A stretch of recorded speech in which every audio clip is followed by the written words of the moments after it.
started as an idea. Not the business. The business has changed. Businesses go up and down and round and round and go through a million different changes throughout their time. But no grey suits the idea.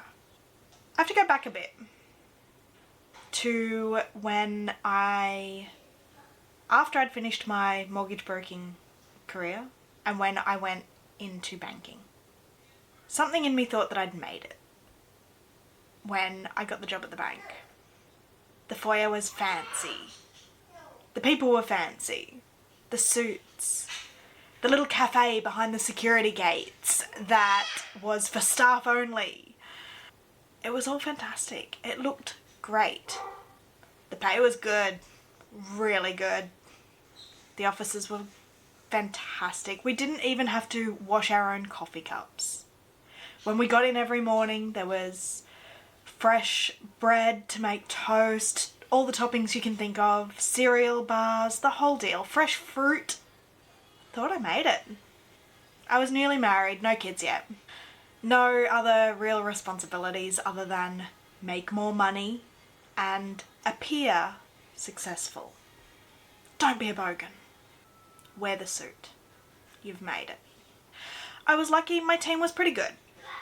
Most of the time we got along, had a few laughs along the way. I'm still in touch with a couple of them now that I'm happy to call friends.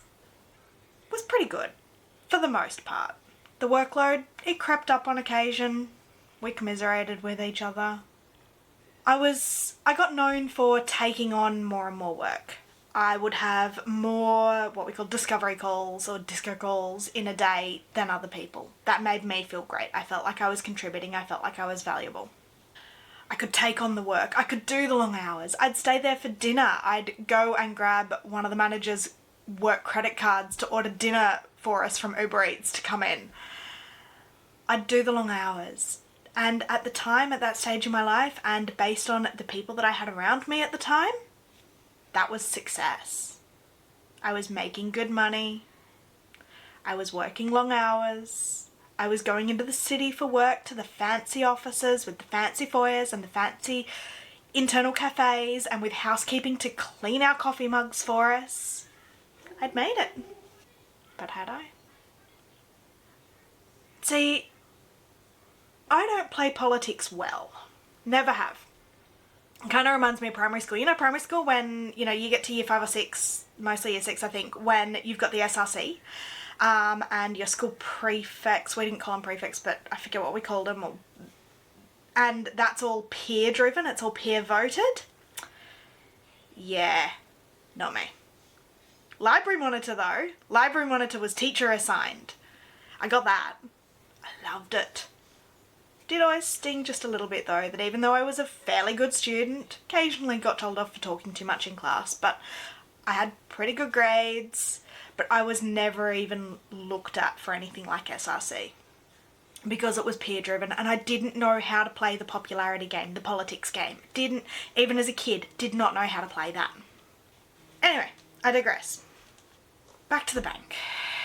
A few months in, I think it was a few months in, or maybe about a year in, whatever. It was still fairly early on. I was embroiled, love that word, in a situation where a colleague who I'd pissed off way earlier in my career at the bank simply by helping one of his customers when he didn't. But anyway, this is me not playing politics very well again, isn't it? I'd pissed him off early on. He didn't like me. He somehow, we know how now, but for the sake of this story, he somehow found out how much I was paid, and that was a tightly kept secret. None of us were allowed to tell each other what we were paid because we were all on different pays. And I was paid higher than many of the people in my team. My background in mortgage broking, my qualifications, that all played a part in that. But yeah, he found it out and the team found out, and it did cause issues. But one of the biggest issues was actually, funnily enough, one of the managers, she wasn't my direct manager, she was sort of across and sideways. She got pretty grumpy about the whole thing. She was certain that I had leaked it to show off that I was being paid more than other people. I hadn't. I spent so many times quite literally crying in the bathrooms over this. And even now, talking about it, I can feel the tears. You know when you can just feel the tears in behind your eyes and your throat closes up just that little bit? I can feel it because it was a shitty situation. It really was a shitty situation. Anyway, it turns out there was an investigation. The guy that did it was found out how he found it out. I had an active application going for some finance and he was able to access that. Anyway, and he got in trouble. And that manager was actually close friends with him. He was her star employee. And yeah, she and I after that really didn't get along. So I just tried to steer clear. Couldn't completely, but I tried to steer clear. But I do realise that for me anyway, that was kind of the beginning of the end for me, because I knew I hadn't played the game. I knew the game was there then, when for some reason my naivety hadn't really seen it that much before. And I knew I couldn't play. I knew politics in that sense, you know, workplace politics was not a game that I was good at. I wear my heart on my sleeve a bit too much. My face tells you what I'm thinking. I'm good at masking with some things, but masking my emotions in those kind of situations, nah, no way. Anyway, I had my first child, my little Samuel, went on my maternity leave. COVID hit, we went into lockdown, went back from maternity leave while still on lockdown, so working completely remotely.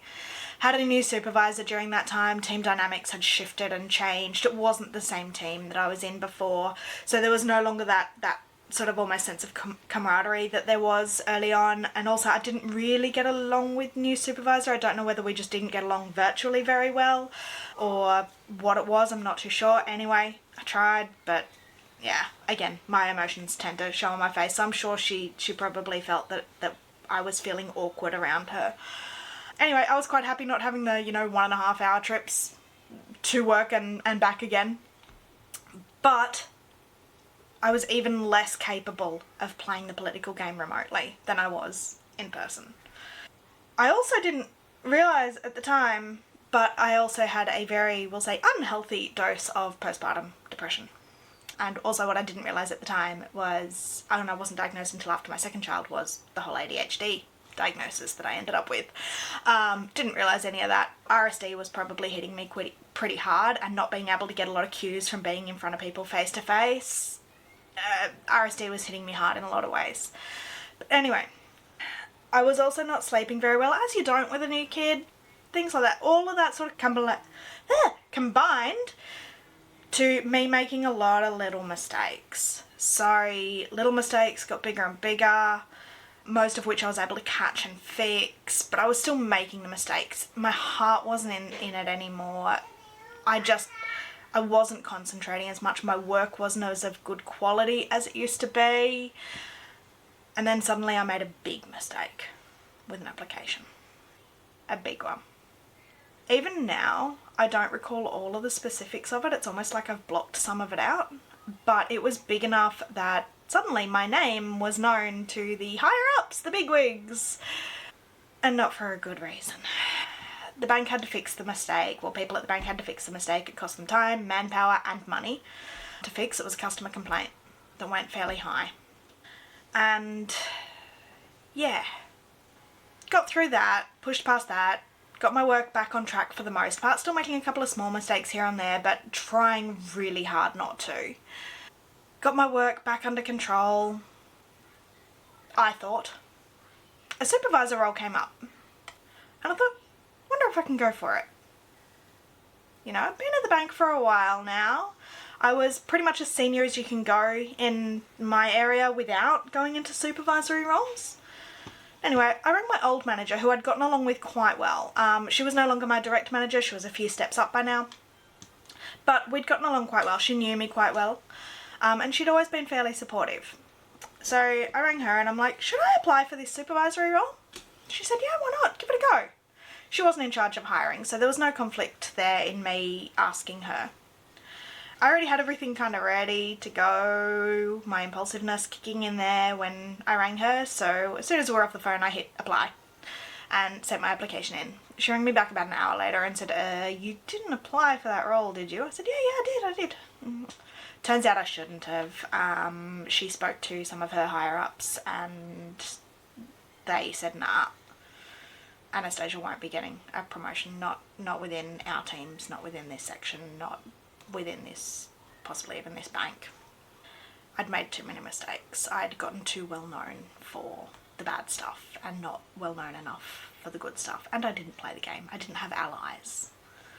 Okay, so at that stage, I knew I wasn't liked. I knew I wasn't seen as valuable. I knew I wasn't valuable.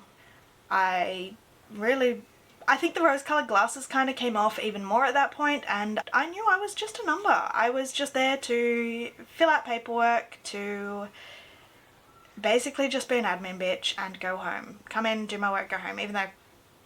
Anyway, we were working from home. But anyway, got pregnant again, overjoyed, absolutely happy. Had a one-on-one Zoom call with my supervisor, remember the one that I didn't get along with so well, and her response was pretty much, oh, so you want maternity leave? What dates are you looking at? No congrats, no nothing.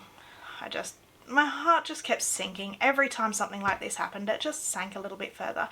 This big job that I'd built up in my head to be so fancy and successful and I'd made it was just demoralising, and it was just depressing. And yeah, I shouldn't have built it up as big as I did in my head. I really shouldn't have. That was a big lesson for me. Anyway, so had my second kid. During that maternity leave, I started my little creative, crafty side hustle business. Knew it was never actually going to make much money, but it was fun making cake toppers and different crafty things. Really enjoyed the aspect of working for myself rather than just making some other bigwig rich. So our team during that time had another new supervisor and another new supervisor, and one of my check-ins close to the end of my maternity leave was with another new supervisor. I knew her previously. She'd been at the bank for years. I really liked her, but I had to tell her I'm not coming back. And I didn't. I didn't go back after that lot of maternity leave. I didn't want to go back to those 60-hour weeks that were normal. And it was okay when I didn't have other responsibilities. I didn't want to go back to the game. I wasn't good at it. I didn't want to go back to knowing that even if 90% of what you do is awesome, if you make one mistake and you don't have allies in that political landscape, you're done. That was a hard pill to swallow. True though. So, around 3 a.m, feeding my new little girl. She needed me. I was tired. But the things that kept replaying in my head were not just all of these stories of my own from the bank, but also all I kept picturing was if I go back to that kind of environment was that walk. The thing that stuck in my head the most was, strangely enough, that walk from Wynyard Station to Barangaroo. There's an underground walk, and every day it is full of hundreds of people in their grey suits, heads bent, looking at their phones, already working before they get to the office, miserable for the most part, or just not even miserable, but just nothing, just apathy, just clones, turning off most of themselves so that they could play the game, so that they could be nothing at work other than productive. I didn't want it anymore. And I don't think, if we don't want it, if you do want it, fantastic. If you're able to switch like that, and if that's the environment that you love and that you thrive in, I applaud you, because I can't do it anymore. Probably never really could. But that's where no grey suits came from. I just thought, no more. No grey suits. Not for me. Not anymore. So that's the story.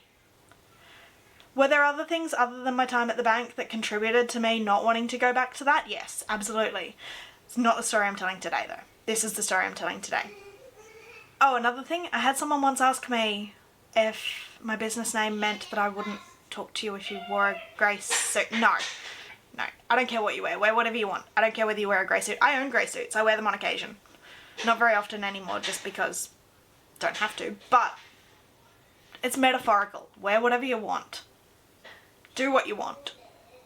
The whole idea is that we should be able to do things that actually bring us a little bit of joy and still be successful. That's what No Grey Suits is about. Love you all.